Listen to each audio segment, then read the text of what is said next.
Class 9 के सभी बच्चे ध्यान दें। आज आपको पढ़ाना है चैप्टर फर्स्ट संख्या पद्धति। गवर्नमेंट बुक सभी बच्चों को लेनी है और इसमें पहला टॉपिक है आपका प्राकृतिक या इसे हम बोलते हैं प्राकृत संख्याएं। तो प्राकृतिक संख्याएं या प्राकृतिक संख्याएं क्या होती हैं? वे संख्याएं जिनकी सहायता से किसी भी वस्तु की गणना अर्थात काउंटिंग की जाती है, गिना जाता है, वे संख्याएं प्राकृत संख्याएं कहलाती हैं। इसे कैपिटल एन से प्रदर्शित करते हैं।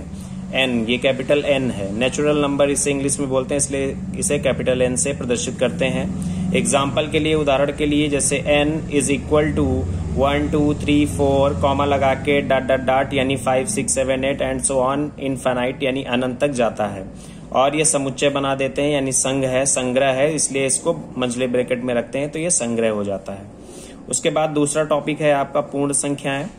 पूर्ण संख्याओं में आता है प्राकृत संख्याओं के साथ शून्य यानी जीरो जिसे इंग्लिश में बोलते हैं को भी सम्मिलित करने पर प्राप्त होने वाली संख्याएं जो होती हैं वो पूर्ण संख्याएं कहलाती हैं। इसे कैपिटल डब्ल्यू से प्रदर्शित करते हैं। यानी प्राकृत संख्याएं तो होती ही हैं और इसके साथ में आगे जीरो भी ऐड हो जाता है। ये देखिए जीरो भी ऐड हो गया, तो ये आपकी पूर्ण संख्याएं कहलाती हैं। पूर्ण संख्याओं को इंग्लिश में बोलते हैं whole number, WHOLE whole numbers, इसलिए इसे W से प्रदर्शित करते हैं।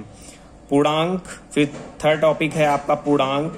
सभी पूर्ण संख्याएं, पूर्ण संख्याओं का मतलब ऊपर आपने देखा कि जीरो भी है और 1 2 3 4 प्राकृत संख्याएं भी हैं अनंत तक, तो यानी जीरो व प्राकृत संख्याएं यानी जीरो और यहां से एक से लगा के अनंत तक ये प्राकृत संख्याएं होती हैं। तो ये कॉम्बिनेशन जो होता है जीरो और प्राकृत संख्याओं का, ये पूर्ण संख्या कहलाती है।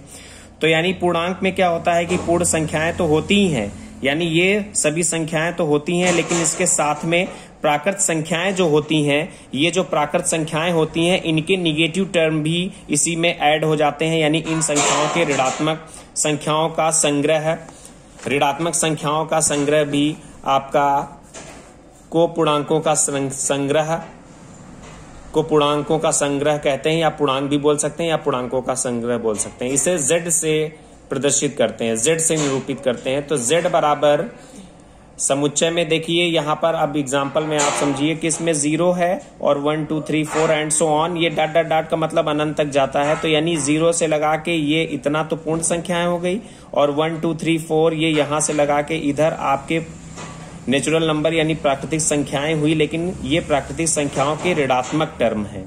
तो ये ऋणात्मक टर्म है, इसलिए यहाँ पर ये पूरा जो संग्रह है जो आपके मंझले ब्रैकेट के अंदर है, तो ये पूरा संग्रह जो होता है ये पूर्णांक कहलाता है, या पूर्णांकों का संग्रह भी आप इसको बोल सकते हैं। इसे कैपिटल Z से प्रदर्शित करते हैं। तो आज स्टार्टिंग में थोड़ा ही आपको बताया जा रहा है, कल आपका नेक्स्ट टॉपिक स्टार्ट होगा। ओके स्टूडेंट, सभी बच्चे अपनी कॉपी बना लेंगे, किताब खरीद लेंगे। Okay, thank you.